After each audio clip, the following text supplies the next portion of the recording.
Assalamualaikum warahmatullahi wabarakatuh, kawan-kawan mahasiswa yang saya banggakan. Alhamdulillah pada kesempatan kali ini kita bertemu kembali dalam mata kuliah audio video. Oke, melanjutkan pertemuan sebelumnya tentang sistem audio. Kali ini kita akan membahas tentang bagaimana sistem audio tersebut diimplementasikan. Maka tema ini kita beri namai implementasi sistem audio. Nah, tujuan dalam memahami materi ini adalah yang pertama untuk memahami sistem audio di tempat ibadah ya, karena sistem audio rata-rata tidak hanya di gedung-gedung ataupun di acara-acara tertentu, tetapi sebenarnya sistem audio itu saat ini juga berperan dalam bidang agama, entah itu agama Islam ataupun agama yang lain ya.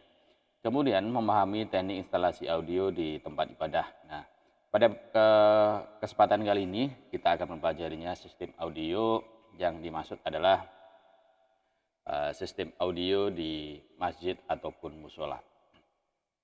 Nah, sistem audio masjid, kita tahu bahwa masjid itu saat ini di era modern ini menggunakan perangkat elektronik ataupun sistem audionya sebagai pendukung dalam beribadah maupun dakwah. Kalau dulu mungkin masih zaman kuno masih menggunakan kentongan dan keduk, saat ini semua musola maupun masjid khususnya tempat ibadah Islam itu adalah menggunakan perangkat atau audio ataupun sistem audio ataupun disebut adalah sound system. Sistem audio masjid merupakan perangkat audio yang digunakan mendukung jalannya ibadah ataupun kegiatan masjid lainnya. Kita tahu apa saja kebutuhan-kebutuhan di masjid itu ya, bentuk-bentuk kegiatannya di masjid. Yang pertama adalah sebagai azan, untuk panggilan sholat jamaah, ada juga untuk pengajian, ada juga untuk khutbah, tadarus Al-Quran, sholat berjamaah ataupun yang lainnya. Ya, namun secara umum adalah ini ya, secara umum kegiatan-kegiatan tersebut sesuai dengan yang saya tuliskan ini. Mungkin di tempat-tempat kawan-kawan yang lainnya mungkin ada kegiatan yang lain, nanti bisa dimasukkan. Yang pasti kegiatan ini yang saya tuliskan di sini adalah menggunakan perangkat atau bantuan sistem audio.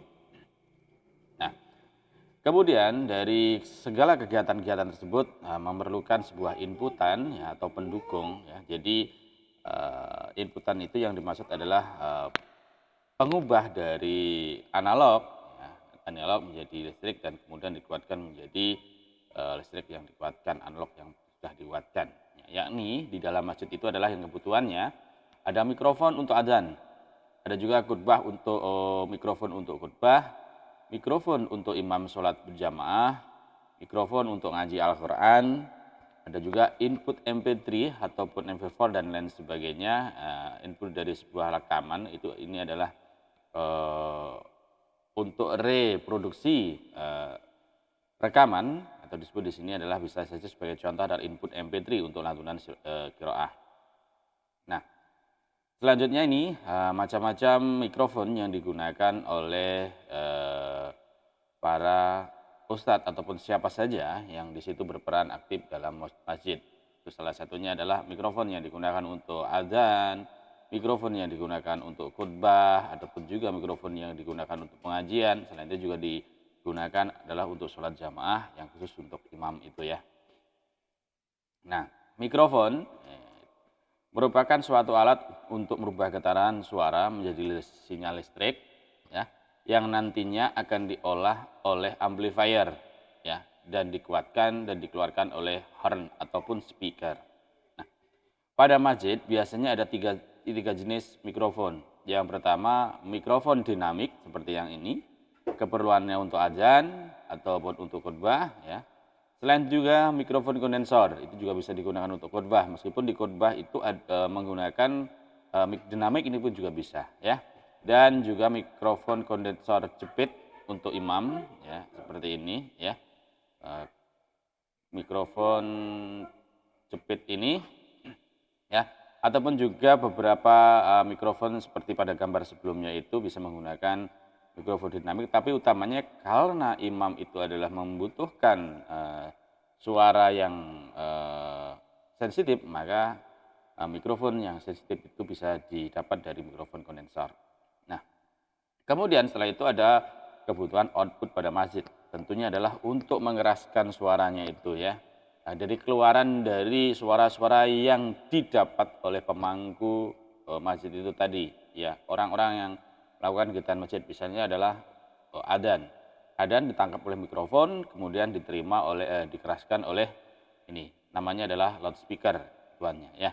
Kebutuhan output pada masjid ada dua, yaitu loudspeaker outdoor atau horn ataupun corong ya. Ada juga speaker indoor. Nah, misalnya adalah salon kayak gini, loudspeaker indoor ya, khususnya dia untuk menguatkan suara ada di ruang masjid. Ya, kalau outdoor misalnya speaker horn ini adalah untuk untuk mengeluarkan penguatan suara yang ada di luar, nah, bisa terdengar jangkauan sangat jauh. Kalau indoor ini adalah untuk sebatas ruangan saja. Nah, nih, horn atau corong merupakan perangkat elektronik untuk mengubah getaran listrik menjadi getaran suara. Horn merupakan jenis speaker yang memang difungsikan untuk menghasilkan suara yang keras dengan frekuensi suara middle, ya, suara tengah tanpa ada suaranya bass. Nah, kemudian pancaran suaranya lurus mengarah pada posisi di mana dia diarahkan. Nah, horn ini ataupun corong ini merupakan speaker khusus untuk luar.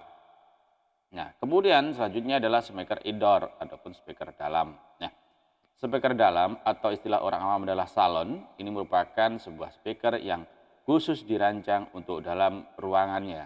Nah, dalam ruangan, misalnya adalah ruangan masjid. Ciri speaker ini suara lebih enak dibanding dengan corong dan juga terdapat suara bass, treble maupun middle, tetapi suaranya tidak keras ya. Beda dengan corong tadi. Nah, kemudian selain itu juga ada pendukung lainnya, ini adalah kabel speaker. Nah, ini perlu yang diperhatikan ya, kabel speaker. Kabel penghubung speaker dari amplifier ini merupakan sebenarnya adalah ada kabel khusus yang digunakan untuk speaker, yakni harus memenuhi standar AWG, American Wire Gauge.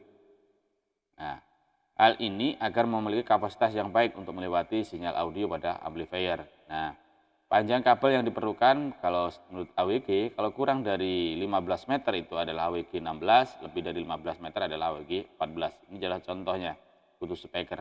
Nah, sementara ini orang awam adalah menggunakan sebuah kabel apa saja, tetapi sebenarnya adalah sangat berpengaruh ya. Memang jalan bisa, kita menggunakan kabel apa saja bisa, tetapi untuk kualitas tentunya akan berbeda, berubah ya. Tidak sama dengan kabel yang asli dari untuk speaker itu. Nah, setelah itu ada penguat amplifier. Nah, penguat amplifier ini adalah untuk menguatkan suara kita tadi ya, yang dari sudah ditangkap oleh mikrofon dirubah menjadi getaran listrik. Nah, getaran listrik tersebut, arus listrik tersebut akan dikuatkan disebut dengan amplifier ini ya. Amplifier. Di sini amplifier ada dua jenis, yakni amplifier gain tinggi, ada ini seperti TOA dan Echo ya, ada Echo bisa 150 ya, biasanya di sini mereknya Echo ya. Echo, ya ini kita ambil TOA, ya, sebenarnya adalah Echo. Nah, dan amplifier gain medium, biasanya adalah bermerek TOA ya, bermerek TOA ya. Kalau di sini bermerek Echo ataupun juga Echo biasanya ya, itu memiliki gain tinggi. Gain tinggi adalah penguatan dari mikrofon itu, gainnya tinggi sehingga suaranya akan keras ataupun sensitifnya tinggi, keras ya, karena digainkan ya, gain tinggi. Gain pada input yang lebih tinggi. Adapun gain medium, biasanya kalau gain medium ini bisa digunakan untuk speaker dalam ya, bisa mendukung speaker dalam dan speaker luar. Tetapi kalau yang gain tinggi, ya biasanya kalau dikasihkan speaker dalam untuk juga speaker dalam biasanya akan terjadi feedback karena gainnya tinggi, suara yang dikeluarkan oleh mikrofon pada speaker itu akan feedback dengan mikrofon ya, kecuali kita bisa mengatur gain yang ada di sini nih. Tetapi kalau gain indikator kecil biasanya juga outputnya akan kecil. Nah, ini amplifier ya. Amplifier merupakan alat untuk menguatkan suara yang dihasilkan oleh manusia maupun instrumen lain ya, seperti recording kayak tadi ada MP3 dan lain sebagainya, itu yang dimaksud instrumen lainnya, ataupun juga bisa digunakan adalah menguat dalam kegiatan musola atau masjid, misalnya hadroh dan lain sebagainya. Nah, ampli ini didesain untuk menghasilkan suara yang keras dan dijodohkan dengan horn ataupun corong. ampli ini cenderung menghasilkan suara menengah, treble dan bass cenderung minim. Nah, kemudian setelah itu, setelah ada penguat biasanya ada disebut dengan mixer. Nah, biasanya untuk keperluan inputan banyak kita mengusahakan menggunakan mixer audio yang biasanya digunakan untuk sound system dan lain sebagainya. Tetapi kalau inputan kita itu adalah hanya untuk misalnya beberapa mix saja, di sini di amplifier ini sudah ada mixer ya, sudah ada mixernya ini ya, 1, 2, 3 ini termasuk mixer. Nah, ini inputannya, ini adalah pengatur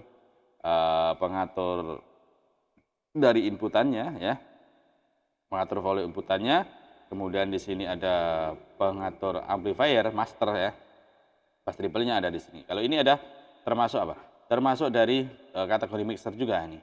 Jadi kalau di sini saya lihat ini ada beberapa mikrofon, inputan mikrofon 1, 2, 3 ya, berarti mixer. Kalau ini artinya adalah 3 channel. Kalau misalnya melebih dari 3 channel kita bisa menggunakan adalah amplifier kayak apa? Menggunakan mixer audio seperti yang bisa digunakan adalah untuk audio-audio misalnya di sound system dan lain sebagainya. Oke, nah kemudian selanjutnya bagaimana cara instalasinya? Nah, untuk instalasi sistem audio pada masjid perlu diperhatikan ya. Jadi dalam masjid itu biasanya adalah membutuhkan dua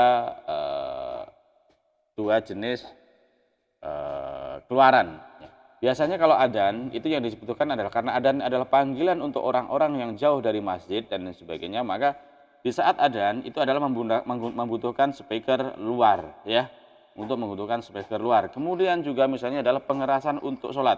Kalau pengerasan untuk sholat, imam sholat itu tidak memerlukan adalah speaker luar, maka menggunakan adalah speaker dalam.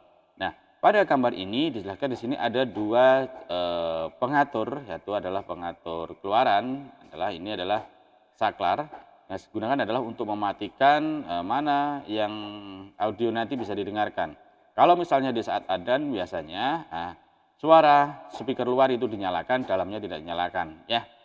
Kenapa? Ya, karena biasanya setelah adzan dan sebagainya digunakan adalah untuk berzikir, orang-orang untuk berzikir dan sebagainya. Kita memberikan kesempatan kepada mereka ya, ataupun juga karena di dalam masjid itu sudah pasti terdengar oleh orang adzan yang berarti tidak perlu membutuhkan adalah speaker ini. Nah, jadi apa itu? Bagaimana itu instalasi? Model penguat suara gain medium menggunakan perangkat amplifier jenis TOA. Ya, biasanya yang jenis TOA ini bisa digunakan adalah untuk gain, untuk perangkat luar dan juga dalam. Ya, apabila dinyalakan semuanya pun dalam kondisi mixer settingan mixer sama, dia tidak akan feedback. Ya, nah, dalam satu ruang digunakan satu amplifier saja bisa. Ya, ini ada pensaklarannya, disaklar untuk outputnya, ya disaklar, bisa disaklar untuk mematikan dan untuk mematikan output speaker dalam ataupun luar. Nah, kemudian untuk instalasi pengeras suara lainnya, penggunaan amplifier gain tinggi seperti tadi merek Echo ya, biasanya merek Echo biasanya hanya untuk kebutuhan penguat keras saja, untuk yang luar saja ya. Karena apabila ini biasanya digandengkan dengan input yang di dalam, dia akan terjadi feedback karena gainnya lebih tinggi ya. Makanya kalau kita menggunakan amplifier jenis gain tinggi ini untuk keperluan dalamnya bisa menambahkan speaker yang punya gain dalam. Ya, apa bedanya gainnya tinggi? Ini lebih keras suaranya dibanding yang gain yang tua kayak tadi ya. Lebih keras ya, biasanya lebih keras dan lebih nyaring biasanya. Nah, jika diaplikasikan speaker dalam akan jadi feedback ya kalau ini ya. Sebenarnya bisa untuk mengatasi feedback bisa ya. Bisa, tetapi kita harus mengatur volumenya ini, volumenya ataupun gainnya ini. Tetapi biasanya yang luar ikut suaranya ikut tidak keras, ikut lemah juga ya. Makanya biasanya kalau yang daerah-daerah misalnya daerah pedesaan dan lain sebagainya itu biasanya adalah membutuhkan speaker yang gain tinggi ya. Speaker yang gain tinggi maka menggunakan jenis amplifier yang jenis Echo tadi ya. Oke, selanjutnya bagaimana instalasinya? Ya, seperti yang saya jelaskan tadi, untuk menginstalasi sebuah perangkat sistem itu kita lihat dulu adalah kebutuhannya dulu.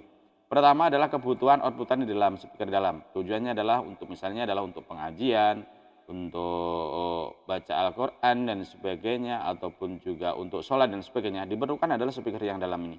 Ya, dikasih saklar di sini. Ya. Kemudian ada speaker luar. Speaker luarnya adalah untuk melakukan informasi, memberikan informasi kepada orang banyak, khalayak, biasanya horn. Maka dipasanglah dia pada menara yang tinggi supaya jangkauan dari informasi itu lebih jauh. Karena masjid itu tidak sekarang di Indonesia, masjid tidak hanya digunakan untuk eh, bentuk kegiatan-kegiatan ibadah, juga bisa bentuk pengumuman dan lain sebagainya ya. Oke, maka seperti ini. Kita siapkan dulu ini bagaimana pemasangan dari loudspeaker itu dulu. Ada speaker dalam, ada speaker luar. Kita paralel aja, ya di sini ya, masuk pada outputan amplifier itu, ya, kita masuk di sini, ya kita masukkan di sini. Nanti tinggal mana yang akan dinyalakan saklar tersebut. Kalau kita pengen menyalakan speaker luar, maka saklar untuk speaker luar dihidupkan dan speaker dalam dimatikan, ya. Kemudian juga sebaliknya. Nah, setelah speaker ini kita perlukan adalah mikrofon ini. Nah, mikrofon ditempatkan di dekat tempat adan dan saklar ini untuk kebutuhan adan. Ada juga mikrofon untuk khutbah dan lain sebagainya, ya. Ya, dan juga yang pasti di sini ada saklar power untuk amplifier. Biasanya amplifier ini adalah ditaruh di tempat yang lain yang lebih aman, ya. Nah, ini adalah cara bagaimana instalasi perangkat audio pada sound system. Nah, selanjutnya di dalam pemasangan ataupun pengoperasian audio sound system itu sebenarnya adalah ada peraturannya. Nah, ada aturannya sendiri, ya. Ada peraturan sendiri karena semuanya hubungannya sama toleransi, ya. Di Indonesia tidak hanya Islam saja, ya. Jadi ada agama-agama yang lain yang perlu kita hormati keberadaannya. Oke, maka hal tersebut maka melalui Kementerian Agama sejak tahun 1978 yang lalu, ya, maka penggunaan pengeras suara dalam masjid dan musola itu diatur. Nah, aturannya seperti ini, ya. Jadi pemerintah membagi aturan penggunaan pengeras suara menjadi 5 waktu. Yang pertama adalah waktu subuh. Nah, penggunaan pengeras suara dilakukan 15 menit sebelum waktu sholat subuh. Misalnya adalah untuk qiraah dan lain sebagainya, ya. Jadi 15 menit. Nah, bukan dari 1 jam dan lain sebagainya. Karena ya setiap orang pasti akan merasa terganggu apabila terlalu kita lama, meskipun kita tahu bahwa itu adalah lantunan ayat suci Al-Quran itu baik didengarkan oleh orang. Iya, betul, tetapi tidak semuanya. Karena di masyarakat itu ada juga orang yang butuh ketenangan karena sakit dan lain sebagainya mungkin, ya. Oke. Kemudian pembacaan Al-Quran menggunakan pengeras suara di luar, ya, pengeras suara luar, ya, dilakukan agar tidak mengganggu jamaah di dalam masjid salah satunya, ya. Kemudian azan subuh menggunakan pengeras suara luar, karena memang azan digunakan adalah untuk membangunkan dan mengajak orang untuk sholat. Nah, kemudian setelah itu penggunaan pengeras suara untuk sholat subuh dan kuliah subuh dilakukan ke dalam, ya, di speaker dalam, ya, setelah adzan. Nah, kemudian yang kedua adalah waktu zuhur dan Jumat. Nah, 5 menit sebelum azan dianjurkan untuk membaca Al-Quran, ya. Menjelang salat dilakukan azan menggunakan pengeras suara ke dalam dan keluar. Nah, ini di saat Jumat ataupun duhur, ya, pada siang hari. Nah, setelah azan penggunaan pengeras suara hanya boleh di dalam. Misalnya ini adalah khutbah dan sebagainya, ya, menggunakan masjid suara yang di dalam. Nah, yang ketiga adalah waktu untuk asar, maghrib dan isya. 5 menit sebelum azan dianjurkan untuk membaca Al-Quran, ya. Menjelang sholat dilakukan azan menggunakan pengeras suara ke dalam dan keluar. Nah, ini boleh dalam ataupun luar, ya, setelah sholat asar ataupun asar, maghrib ataupun isya. Nah, setelah azan penggunaan pengeras suara hanya boleh di dalam. Misalnya ini adalah kultum dan lain sebagainya menggunakan pengeras yang dalam. Kemudian selanjutnya adalah pada kegiatan-kegiatan yang lainnya setelah bukan kegiatan 5 waktu. Misalnya ada takbir, tarhim, dan Ramadan. Nah, takbir Idul Fitri dan Idul Adha dilakukan dengan pengeras suara luar. Kemudian tarhim yang berupa doa menggunakan pengeras suara dalam. Sedangkan tarhim zikir tidak menggunakan pengeras suara. Pada bulan Ramadan, pembacaan Al-Quran di siang dan malam hari menggunakan pengeras suara ke dalam. Ya, tapi biasanya kalau di desa di bulan Ramadan, ciri khasnya itu adalah ngaji menggunakan pengeras suara yang luar. Tidak apa-apa, tetapi harus ada batasnya. Batas minimal pada lingkungan biasanya setelah pukul 21, maka pengeras suara harus di dalam. Ya, itu adalah demi toleransi. Ya, Ya memang kita melantunkan ayat suci lakukan bisa didengar orang banyak itu baik, tetapi sudah saya sampaikan tadi di awal, tidak semua orang itu akan akan cocok oleh apa yang kita inginkan. Ada mungkin dia ada yang merasa terganggu dan lain sebagainya, maka kita harus menghormati dan bertoleransi terhadap itu. Nah, kemudian upacara hari besar dalam Islam dan pengajian biasanya hanya menggunakan pengeras suara dalam. Nah, untuk pengajian pada hari besar Islam menggunakan pengeras suara keluar. Misalnya pada saat Idul Fitri juga boleh, ataupun bisa menggunakan ada pengeras suara keluar. Nah, itulah tadi bagaimana sistem ataupun teknik instalasi ataupun penerapan sistem audio pada masjid ataupun penggunaan perangkat sistem audio pada tempat ibadah di sini adalah masjid. Ya, oke. Itu mudah-mudahan apa yang saya sampaikan itu bermanfaat ya. Saya akhiri dulu sampai di sini. Assalamualaikum warahmatullahi wabarakatuh.